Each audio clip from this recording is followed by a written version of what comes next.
Célèbre tes victoires, qu'elles soient petites ou grandes, qu'elles datent d'une semaine, un mois, 6 mois, 1 an, 5 ans, 10 ans. Célèbre tes victoires et continue de les célébrer autant de temps que nécessaire. La plupart du temps, quand on réussit quelque chose, on le célèbre sur le moment et puis après la vie passe, on passe à autre chose. On se dit ok, si derrière j'avance. Mais le fait de continuer à célébrer tes petites et grandes victoires passées ne te fait pas vivre dans le passé justement. Le fait de continuer à les célébrer te permet de te rendre compte de tout le chemin que tu as parcouru, de te rappeler ce par quoi tu es passé et de te donner de la force à chaque fois que tu en as besoin. Parce que sur ton chemin, tu rencontres des obstacles. Et le fait de regarder tes victoires passées, qu'elles soient petites ou grandes, te donne la force de te dire ok, je l'ai déjà fait, et donc je peux le refaire à nouveau. C'est pour ça que c'est important de célébrer tes victoires, même avec le temps qui passe. Tu as sûrement remarqué, dernièrement, j'ai fêté les 1 an de mon plateau moto, donc les 1 an de ma circu, les 1 an de mon permis moto. Je suis une personne qui célèbre beaucoup de choses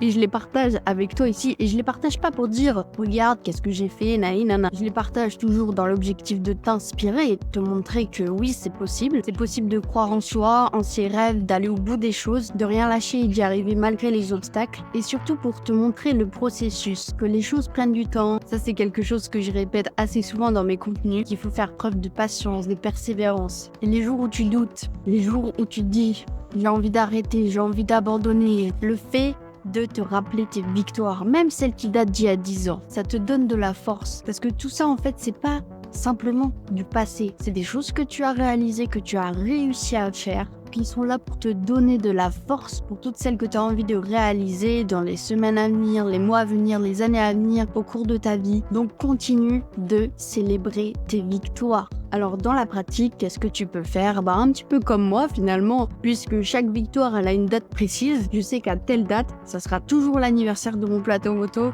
qu'à telle date, ça sera toujours l'anniversaire de mon permis moto, que le 26 août, le jour de mon anniversaire, et depuis l'année dernière, ça sera toujours le premier jour de mon activité de coach et préparatrice mentale. En plus d'être mon anniversaire, mais le fait de l'avoir mis ce jour-là, c'était pas pour rien, c'était pour lui donner vraiment une symbolique encore plus forte. Et si t'es comme moi, peut-être hypersensible ou pas, mais que les petits détails, les petites choses comme ça, où tu y mets du sens, ça te donne de la force, fais-le. Donc voilà ce que je voulais te partager aujourd'hui. Je sais pas si toi aussi tu célèbres tes victoires ou si ça te fait écho et tu te dis peut-être aujourd'hui mais ouais, je célèbre pas assez mes victoires et je pense qu'il est temps que je les célèbre davantage et même que je les liste parce que peut-être que je l'ai jamais fait pour justement me donner la force de continuer d'avancer pas à pas vers mes projets, vers mes rêves et tout ce que j'ai envie d'accomplir dans ma vie. Et souviens-toi, difficile ne veut pas dire impossible.